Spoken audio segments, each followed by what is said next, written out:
Welcome to news 24 తెలుగుకి స్వాగతం. నా పేరు నవలి.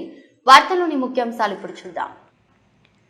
యాదాద్రికి మంజూరు అయిన మెడికల్ కాలేజీను ముఖ్యమంత్రి కొడప్కల్కు తరలించకపోతున్నారని కొందరు తప్పుడు ఆరోపణలు చేస్తున్నారని, దీనిని ప్రభుత్వ విప్ ఆలేరు ఎమ్మెల్యే బీర్ల ఆలయ్య తీవ్రంగా ఖండించారు.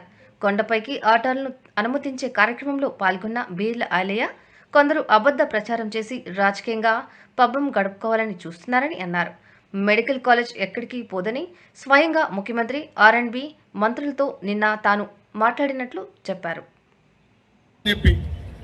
దాన్ని కూడా రాజకీయం చేయాలని చెప్పి ముఖ్యమంత్రి రేవంత్ రెడ్డి గారు ఇక్కడున్నటువంటి మెడికల్ కాలేజీని కొడంగల్ తరలిస్తున్నారని చెప్పి అవగాహన లేకుండా మాట్లాడుతున్నారు. మరి మీకు గత 10 సంవత్సరాలు అధికారంలో ఉన్నారు, పేపర్ల మీద జీవోలు తీసిరు, ఏ పని కూడా మొదలు పెట్టలేదు. గతంలో శాంక్షన్ అయినటువంటి కాలేజ్ ఇక్కడ జనగాంలో కానీ, ఇక్కడ ఆలేరులో కానీ, ఇక్కడ మిగతా కాలేజీలకు పేపర్ మీద పనులతో పాటు అక్కడ కార్యాచరణ అయింది. ఏదైతే 7 తారీఖు శాంక్షన్ అయిన కాలేజీకి కనీసం ఇక్కడ ల్యాండ్ కూడా చూపించలేదు, దానికి ఒక్క పేపర్ కూడా ముందుకు తరలేదు. నేను ఒకటే హామీ ఇస్తున్నా, గౌరవ ముఖ్యమంత్రి గారు, గౌరవ రేవంత్ రెడ్డి గారు, అదేవిధంగా ఆర్ఎండ్బి మంత్రి గారు నిన్ననే వేదిక మీద కూడా చర్చించినాం. ఇక్కడ వచ్చినటువంటి కాలేజీని ఏ విధంగా తరలించే అవకాశం లేదు. నేను సపరేట్ కొడంగల్కు కాలేజ్ తీసుకుపోతా తప్ప ఆలేరుకు శాంక్షన్ అయిన కాలేజీని తీసుకుపోనని చెప్పి మాట ఇచ్చిండు. ఇది కావాలని చెప్పి రాజకీయాలు చేస్తున్నారు తప్ప ఈ విషయంలో మీకు క్లారిటీ ఇస్తున్నా. మరి మాట ఏది మతుండి మాట్లాడుతురా, మతి లేక మాట్లాడుతురా. ఏదో ఇవాళ ఆటోల సమస్యలు పరిష్కారం అయినాయి, యారుట అభివృద్ధి దశకు పయనిస్తుంది. గతంలో మాకు ప్రాతిథ్యం లేదు, ఆలేరులో మా ఉనికి కోల్పోతున్నాం. ఏ రకంగా ఆలేరులో బదనాం చేయాలి, మళ్ళీ ఏ రకంగా రాజకీయంగా వాడుకోవాలని చెప్పి ఒక కొత్త దుమారానికి తెరలేపుతున్నారు. ఇవి ఆయన గాలికి వచ్చి గాలి గెలిచిన ఆయన కూడా మాట్లాడుతున్నారు మా ప్రభుత్వం మీద.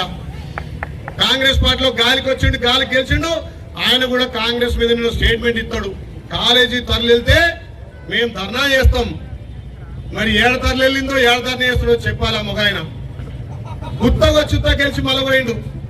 ఇలా ప్రభుత్వంలో విప్గా ఉండి 10 ఏళ్ళ నుండి మరి జీవోల గురించి ఆమె తల్లికి తెలుసు. మరి కాలేజీ ఇక్కడనే ఉంది, దానికి ల్యాండ్ చూపించకపోవడంతో ఇక్కడ పేపర్లు ఆగిపోయింది. దీనికి ఒక ఉస్మానియా ప్రొఫెసర్ మల్లికార్జున్ గారిని కూడా ప్రిన్సిపాల్ గా వేయడం జరిగింది. రేపు జూలైలో వచ్చే ఎగ్జామ్ల ద్వారా 70 నుంచి 100 మంది మెడికల్ పిల్లలకు కూడా ఇక్కడ మా అడిషనల్ కలెక్టర్ కూడా ఇప్పుడే చెప్తారు.